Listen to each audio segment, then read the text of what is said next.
When you saw World of Tank Blitz trailer, you took a look at the New Year event, the Chinese one, and you saw the Kruppster Waffentrager, and you probably told yourself, okay, this is the main reward of the new event, I'm not gonna bother, there is nothing else to see.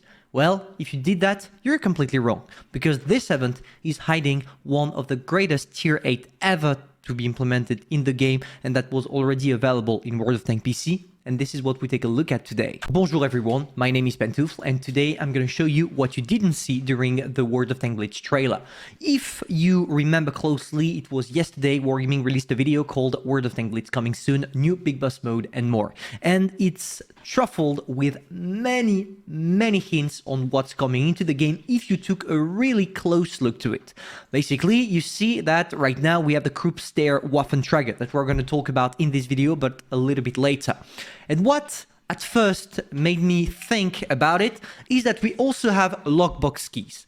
And I thought to myself, why would we get a lockbox key if the main tank of the event is available right in? Simply because it's not the only available reward. In order to find out what we were talking about, I decided to watch again the whole trailer. And don't worry, we don't have to go that far, we just have to stop on that image. Why? Because, well, if here we see the new light tanks that will be coming in the 8.7 update and here a hint of the Chinese New Year, here is a new tank. A tank that has never been seen before in World of Tank Blitz. This is called a T22TM, a tier 8 Chinese heavy tank, if I'm not mistaken. One of the greatest tanks to be implemented in World of Tank BC, and that should be exactly the same in World of Tank Blitz. And all I gotta say is that I know why it's represented here. To understand my logic, I want to show you the World of Tank Blitz icon in the App Store. Usually, when Wargaming is releasing a new branch or a new update that features new tanks, they are represented either on the icon of the App Store. Here, for example, it's the Concept 1B because it was the biggest reward for the Christmas event that we had this year. And well, after, when you log into the game, you have, you know, a small preview or a picture of whatever Wargaming wants to highlight. And well, this picture is the one I just showed you, the beginning of the trailer. And if they do that, it's simply that it implies that those tanks will be either in an event or sold during the update on which the picture appears. Here, the 8.7. The second hint we have about this tank, the T22TM, being implemented into the game is the official Discord server of Wargaming, that are the company running World of Tank Blitz. Basically, when you scroll a little bit up, you will see that they tell you about all the tanks that are being tested. For example, a couple of months ago, we had the LTG, which is now the new tier 7 light tank. And if you scroll even further, oh, what it is, we've started working on a new premium Chinese tier 8 medium tank. So sorry, it was not a heavy, but a medium, the 122TM. And oh, it looks quite close to the tank we saw in the picture, isn't it? Yes, because it's the exact same tank. Now you understand why there are lockbox keys on this event available. Simply because it's going to be a lockbox event for you to get the 122TM. And trust me, this tank is a huge beast because based on the statistics, it's just outperforming everything. I want you to keep in mind that this thing, the 122TM, is a medium, not a heavy, right? Just saying. Just saying. It's just ridiculous. It puts the T-34-3 to trash for two reasons. The first one, and obvious, is the armor profile that is just stupidly ridiculous. But on top of that, the 8 degrees of gun depression. That thing is just versatile as hell. And when you use it in all down and use all the 8 degrees of gun depression, there is nothing the enemy can do. So, well, this is why Wargaming is putting it in lockbox keys, simply because on the armor profile, the mobility and the gun, this is broken. It's even crazier when you think that, well, it also features some spaced armor, which is not necessarily going to be too useful, but hey, from time to time, it can allow you to either bounce HE or heat shells. For the rest of the tank, do not expect anything because you're gonna get a piece, or you're gonna be a piece of butter, but still, at the front, that thing is just ridiculous. But don't get hyped too much right now. We still have the 8.7 update to be released in order for the statistics to be stuck, for Wargaming not to be able to change them again. And why do I say that? Simply because when a tank is truly ready, Wargaming, or at least the modders, implement the tank from the data directly into the game by putting it on the mod, and it allows us, the users of the mod, to see the tank in its current state. For example, if we take a look at the stair WT that you can't see on your screen if you don't have the mod that I'm using, you don't see the tank. Me, I see it. And if I see it, it means that the statistics are done and nothing will change about it. For example, the steer, the first time it was introduced, was not available in the game as the regular premium, simply because we didn't know if it was an autoloader or not. The first time it was introduced, it was not an autoloader.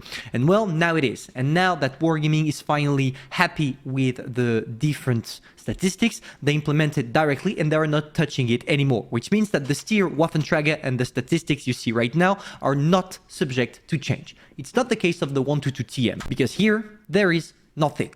So in order for us to know what we can expect, we need to turn around and see where the tank is. In order to understand what awaits you, here we have the two tanks, the 122TM and the T-34-3, both compared.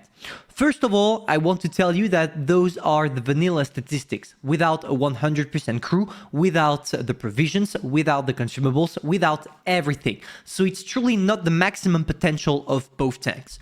Now, that being said, if we take a look at the statistics, the first thing that will be shocking for most of you is the low DPM of the 122TM. This tank is not supposed to have a good DPM. It's supposed to stand its ground, which is a premiere for a Chinese medium tank, but it's a good one, because when you take a look at the T-34, yes, it has those amazing kind of statistics about the DPM, but on the rest it's pretty poor. The penetration sucks, the view range sucks, the damage is good, but on the 122TM it's definitely better, because when you take a look at it, yes, the DPM is quite poor, but the penetration and the average damage per shot becomes better. Of course, the rate of fire and the reload time are lower down on the 122TM, because in World of Tanks Blitz you can expect 420 alpha damage or something like that, but still it's just amazing. On top of that, your shell velocity is just way above the T-34-3, which means that your shells will hit your targets in no time. The ammo capacity, we kind of don't care, and the gun handling. The gun handling is better on the 122TM than it is on the T-34-3. And I want to remind you that the T-34-3, thanks to its crazy aim time, is one of the most accurate tier 8 ever. So not only do you get a bigger alpha damage, you also get to yourself a way better aim speed, which makes it completely broken and definitely a laser gun on that aspect only. For the mobility, both tanks are quite the same, except that as the T22, the 122TM, sorry, is more armored, it's a little bit less mobile, because you lose 5 kilometers per hour with it in general, and 5 kilometers in backward speed. Not a problem, you're gonna say, because after all, you're gonna use it more like a heavy rather than a medium, so it shouldn't be a problem. For the armor, as we just mentioned, that tank is completely annihilating the purpose of the T-34-3, and that's it. So if we sum up, the 122TM has a better armor, a better alpha damage, and a better accuracy, whereas the T-34-3 has a better DPM and a better mobility. So they are not necessarily going to destroy each other, but on the long run, I'm expecting people that own the T-34-3 and love it to switch to the 122TM, which offers better perks in general. But as the 122TM is a tank that features a low DPM, it's not going to be the new meta tank in the game, and especially at tier 8, because I want to tell you that there are some serious opponents, such as the Caravan Action 10, that is still, even today, impossible to take down. I mean, this tank has amazing armor, good mobility, and one of the greatest guns ever. But the 122TM has something really special, which is the gold penetration. It features the exact same gold shell penetration as the biggest guns at tier 8 that you can find on RHM, ISU 152, on tank destroyers in general. And this is going to be a huge difference, because you will be able to penetrate with gold shell the Caravan Action 10 directly in the turret if you aim wisely. So well, it's going to be game-changing regardless. Now, for the end of that video, I would like to talk a little bit about the Steer Waffentrager, because this is a tank we already have access to.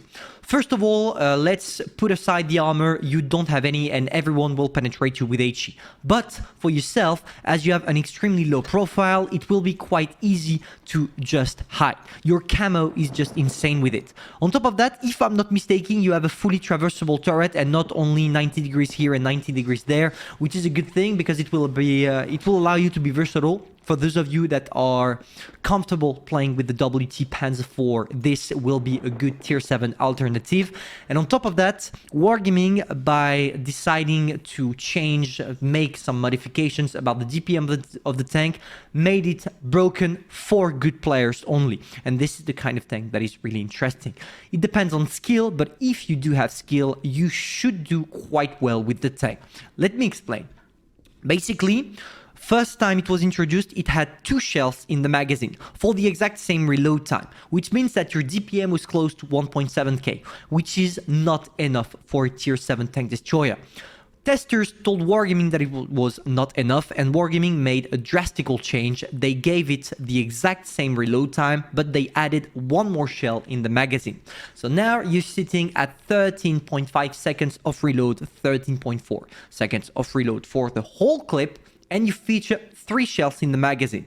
2.5 seconds between shells, which means that it will take you 5 seconds to unleash all your clip because you don't count the first shell because it's already loaded. On top of that, the average penetration is just crazy. You will not struggle even with your regular shell because you have 215. Now, the average damage is 220, which means that with this tank, your bursting abilities are for around 17 seconds, getting something like 660 alpha damage. It's enough in 2 clips to destroy any tier 7 tank as long as it's not a heavy, which is just wild. On top of that, even if the gun dispersion doesn't seem to be the best, because here we are talking about vanilla stats, when you equip it properly with the right provisions, right consumables, all of those statistics are going to be increased, which is going to make it a little bit better, because you can expect something like 13 seconds of reload instead of the 13.4, etc. It's those small stats, but when you stack them up, it gives you a really, truly better version overall of the tank. Now for the rest, 7 degrees of gun depression, allowing you to be versatile, because I want to remind you that as you are extremely close to the ground, 7 degrees with this tank will feel like 10 degrees with another high tank, so it's definitely a good thing. And finally, the top speed that is just crazy. 50 kilometers per hour. Yes, your average is 32. Yes, it doesn't seem to be that good, but once you launch, even if it's going to take some time for you to get to that speed, when you can get to 50 kilometers per hour, it means that you can relocate quite easily. So it's going to be, in my opinion, a mix between an AMX 3090 and a Scorpion G at tier 7. And I'm kind of excited to see how it will perform, because right now I have high hopes about this tank. And that's it. This is the end of that video. I just wanted to feature you something that maybe you didn't see. So for the Kruppstair Waffentrager, I'm expecting it not necessarily to be completely free, but at least maybe you'll be able to grind a lot in order for you to unlock it, because, well, there is something that shows about Wargaming trailer that kind of intrigues me. When you take a look at the time you have to complete the event, you have nearly 40 days. Usually when events are extremely long like that, it means that Wargaming is granting you the possibility of having the tank for free, but you will have to play hardcore. So maybe that it's a hint for you to know that you are going to be able to unlock the Kruppstair Waffentrager completely for free. And if that's the case, I truly don't mind, because this tank will be completely useless in the hands of the wrong player. Unlike the T22, I really struggle saying that. Unlike the 122 TM, that, in the other hand, will definitely be broken in a lot of hands. So that's it for this video. If you enjoyed, feel free to subscribe, like, and share. Tell me in the comments if you're excited more for the Kruppstair Waffentrager or the 122 TM. And personally, I'm gonna see you soon for a new video. Don't forget to subscribe. Love you all.